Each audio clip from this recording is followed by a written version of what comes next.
Hi Internet, it's me, MJ. In case you didn't already know, I'm reviewing the Amazon Kindle. I've been using it for about 2 weeks now, so I have a pretty good idea of what I like and what I don't like.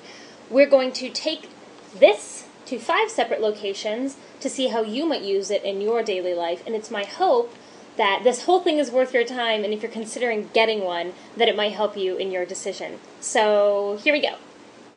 So like many of you, I do a lot of my reading in bed.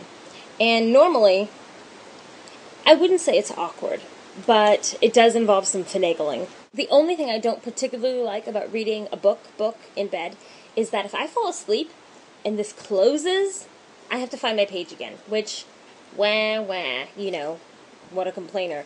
But it's difficult sometimes. If this falls asleep, if I fall asleep and I don't touch this, this will fall asleep.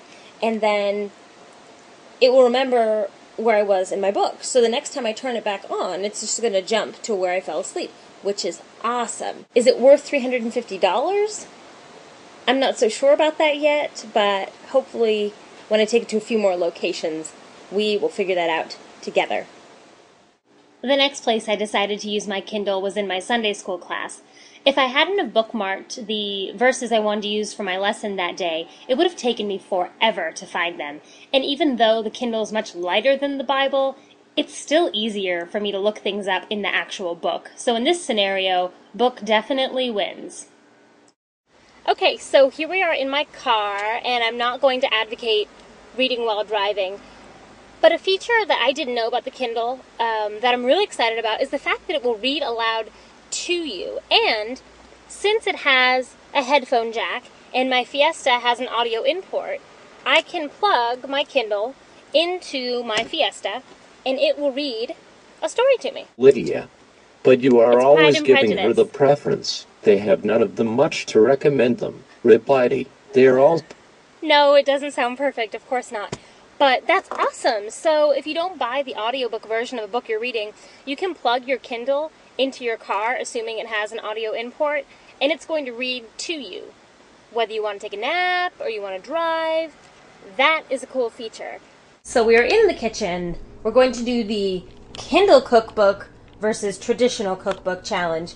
When my hands are gross and dirty, they're not right now, but when I'm cooking and they're disgusting, I don't mind grabbing the pages of this $20 cookbook and flipping them and getting grease and salt and milk and whatever all over this paper cookbook.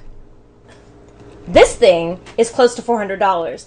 And with my bad habit of wanting to touch the screen and grab pages and things like that, I don't want to cook with this because I don't want to get it all grubby and disgusting. So between the two, traditional cookbook definitely beats Kindle cookbook.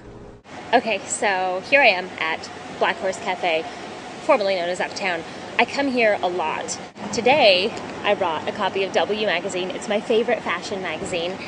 And I'm not into really high fashion or runway shows or couture, obviously, as much as I am the advertisements. I think aesthetically, they're really beautiful and usually very well designed. On my Kindle, I have The New Yorker, which is mostly text anyway, and it reads really, really well.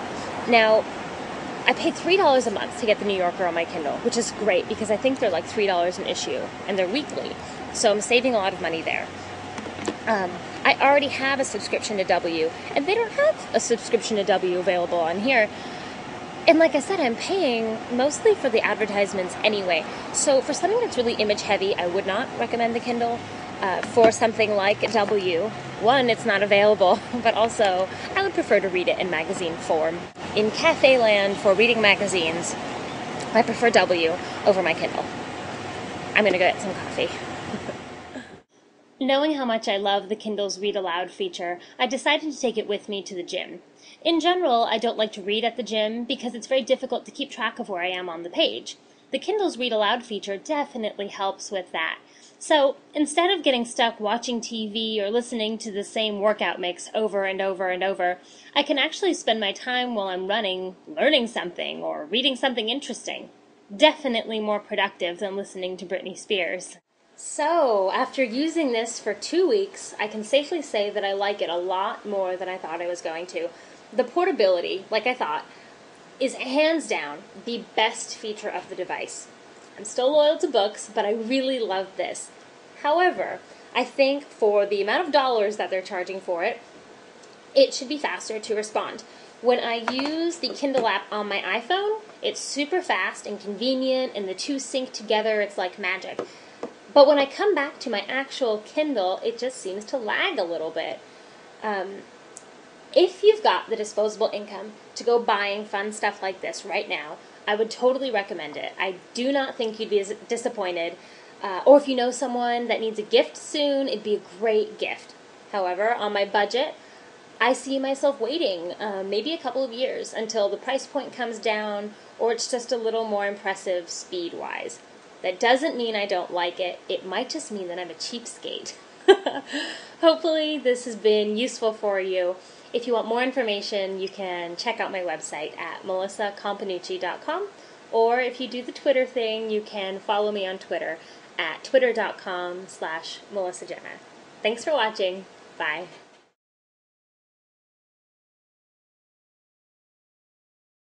Or if you do the Twitter thing, you can follow me on Twitter at YouTube. Damn! Twitter.com/melissajenna.